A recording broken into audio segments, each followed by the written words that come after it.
नमस्कार दोस्तों, आज हम आपको बताएंगे कि क्यों भगवान श्री कृष्ण को रणछोड़ कहा जाता है। भगवान श्री कृष्ण के चमत्कार और लीलाओं के बारे में कौन नहीं जानता। वह भगवान विष्णु के अवतार थे। वह जो चाहे वह कर सकते थे और कई मौक़ों पर किया भी था। लेकिन एक ऐसा मौका भी आया जब श्री कृष्ण को रणभूमि छोड़कर भागना पड़ा था, जिस वजह से उनका नाम रणछोड़ पड़ा था। अब आप सोच रहे होंगे कि वो तो भगवान थे, फिर उन्हें किसी से भागने की क्या ज़रूरत थी। दरअसल इसके पीछे एक बेहद ही रहस्यमयी कहानी है, जिसके बारे में शायद ही आप लोग जानते होंगे। यह कहानी कुछ इस तरह है कि एक बार मगधराज जरासंध ने भगवान श्री कृष्ण को युद्ध के लिए ललकारा था, लेकिन वह सिर्फ अकेले नहीं बल्कि उसने श्री कृष्ण के खिलाफ युद्ध के लिए यवन देश के राजा कल्यवन को भी अपने साथ मिला लिया था। दरअसल काल्यवन को भगवान शंकर से ये वरदान मिला था कि ना तो कोई चंद्रवंशी और ना ही कोई सूर्यवंशी उसको युद्ध में हरा सकता है।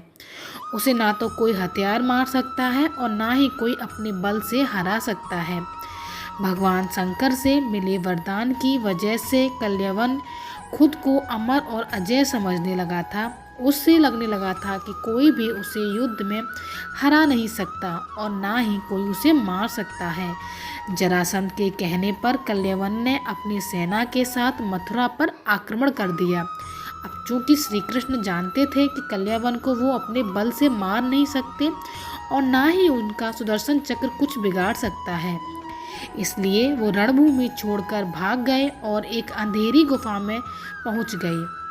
श्री कृष्ण जिस गुफा में जाकर छुपे हुए थे, उसमें पहले से ही इक्ष्वाकु नरेश मांधाता के पुत्र और दक्षिण कौशल के राजा मुचकुंद गहरी नींद में सोए हुए थे। दरअसल उन्होंने असुरों से युद्ध कर देवताओं को जीत दिलाई थी। लगातार कई दिनों तक युद्ध करने की वजह से वह थक गए थे, इसलिए भगवान इंद्र ने उनसे सोने का आग्रह किया और उन्हें एक वरदान भी दिया, जिसके मुताबिक जो कोई भी उन्हें नींद से जगाएगा वह जलकर भस्म हो जाएगा। राजा मुचकुंद को मिले वरदान की बात श्री कृष्ण को पता थी, इसलिए वो कल्यवन को अपने पीछे पीछे उस गुफा तक ले गए जहाँ राजा मुचकुंद सोए हुए थे। श्री कृष्ण ने कल्यवन को भ्रमित करने के लिए अपना पीताम्बर राजा मुचकुंद के ऊपर डाल दिया। राजा मुचकुंद को देखकर कल्यवन को लगा कि वह श्री कृष्ण ही हैं और उससे डरकर अंधेरी गुफा में छुपकर सोए हुए हैं, इसलिए उसने श्री कृष्ण समझकर राजा मुचकुंद को नींद से उठा दिया। अब राजा मुचकुंद जैसे ही नींद से उठे, कल्यवन वहीं जलकर भस्म हो गया। असल में यह भगवान श्री कृष्ण की ही एक लीला थी।